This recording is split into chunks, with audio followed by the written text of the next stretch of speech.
What if human civilization didn't begin 6,000 years ago, but hundreds of thousands of years earlier? What if the first kings to rule the earth were not ordinary men, but beings whose origins lay beyond the world we know? For most of us, history begins with familiar dates and names: ancient Egypt, the pyramids, the Greek philosophers, the Roman Empire. But beneath those well-known chapters lies a much older story, a story written not on paper, but on baked clay, in a land the ancients called Sumer. Deep beneath the sands of ancient Mesopotamia, in the ruins of the world's first great cities, archaeologists uncovered a single clay tablet, small enough to fit in the palm of a hand, yet powerful enough to challenge everything we believe about human history. A tablet that lists rulers who reigned not for decades, not for centuries, but for tens of thousands of years at a time. A tablet that describes a world before the flood, a forgotten age when kingship descended from heaven, and 8 ancient rulers governed the earth for a combined 241,200 years. Today, this artifact is known as the Sumerian King List.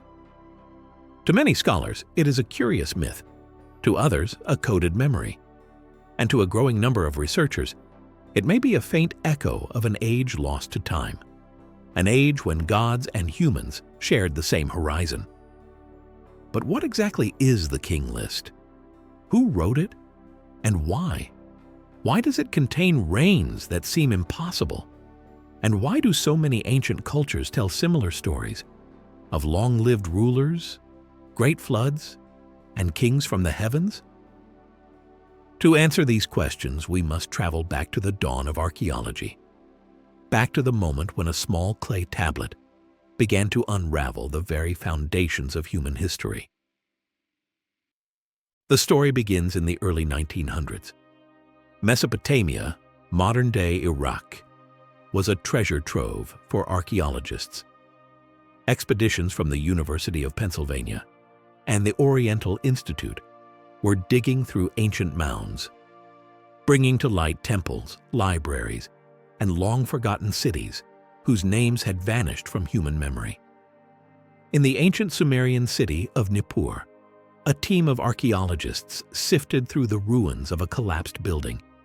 There, scattered among the debris, they found hundreds of clay tablets, some broken, some intact, all written in the world's oldest known script, cuneiform.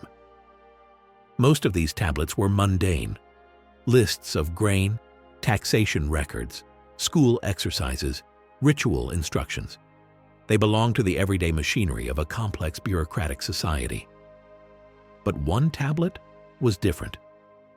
Catalogued as WB-444, it contained a neatly organized list of kings, cities, and astonishingly long reigns.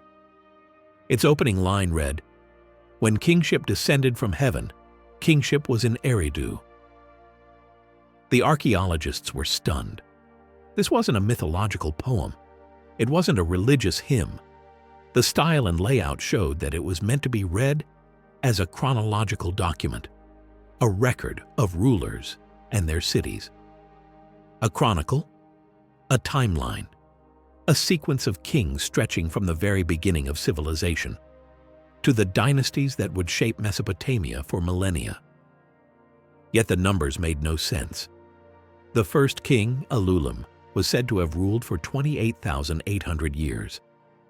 The second, Alalangar, ruled for 36,000 years. The third, En-me-barage-si, for an astonishing 43,200 years. 8 antediluvian kings ruled before the flood, each with reigns that defy all biological and historical logic. This was not a scribal error. The numbers were written clearly, intentionally, and consistently. Today, this same tablet rests in the Ashmolean Museum at Oxford University. It sits quietly in a glass case, fragile and unassuming, yet it holds one of the most puzzling records in human history. And WB-444 is not alone. Fragments of the King List have been found in other cities as well, evidence that scribes copied and recopied this text for centuries, treating it as an authoritative account of the past. To understand the Sumerian King List, we must understand its structure. The text begins with a cosmic statement: when kingship descended from heaven. For the Sumerians, kingship was not invented by humans. It was a divine institution, a gift sent down from the realm of the gods.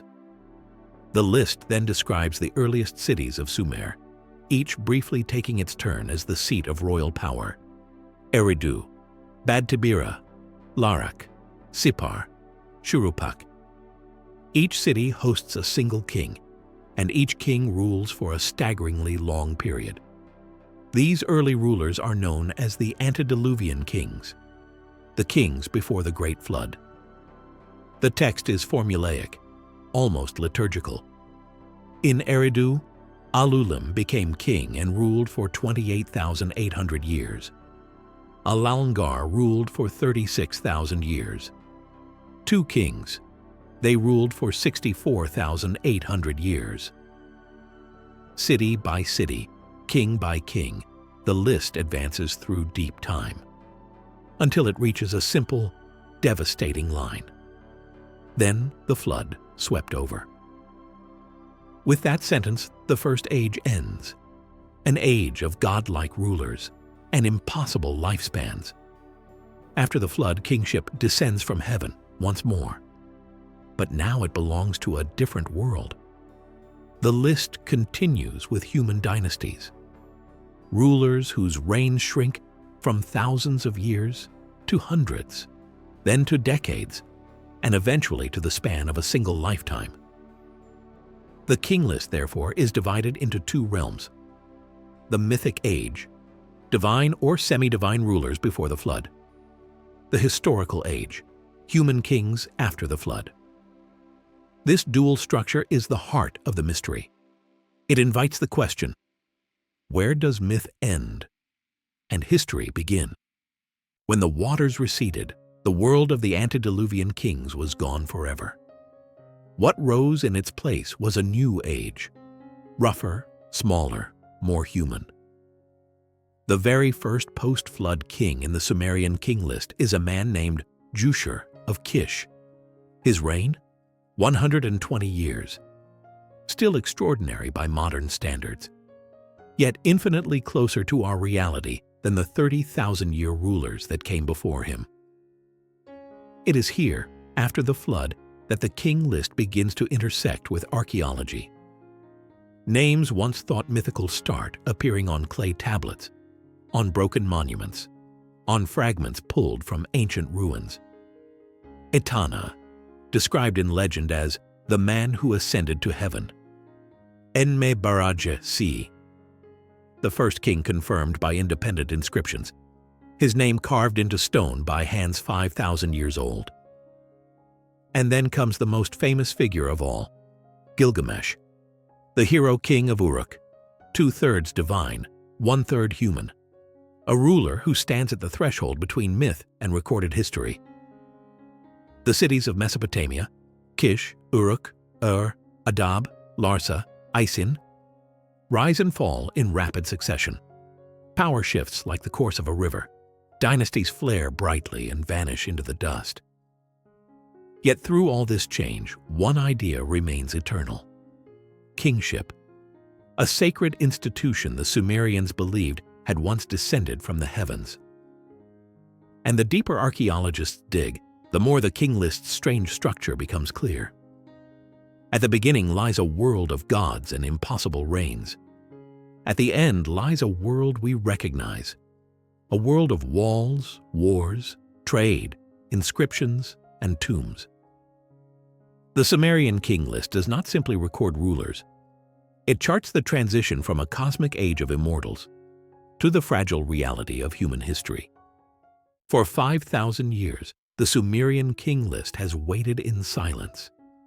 Its clay surface cracked, its numbers impossible, its meaning uncertain. It tells of a time before memory, when the first cities were newborn, and the world was ruled by beings whose lives stretched across ages. It speaks of a flood that erased an entire chapter of humanity, leaving only stories and the faint whisper of what came before. It records kings who lived like gods, and kings we know were real, all written together as if the past refused to separate myth from history. And maybe that is the point. Maybe the ancient scribes were not trying to give us answers, but to leave us a question. A reminder that our story did not begin with Egypt or Greece or Rome, but with something far older, half remembered, half forgotten, buried beneath the sands of Mesopotamia. So we are left with the tablet, small enough to hold in one hand, yet heavy enough to challenge everything we think we know. Was it myth? Was it history? Or was it something in between? The Sumerian King List does not say, it only whispers, across 5 millennia. A final, haunting invitation. Remember,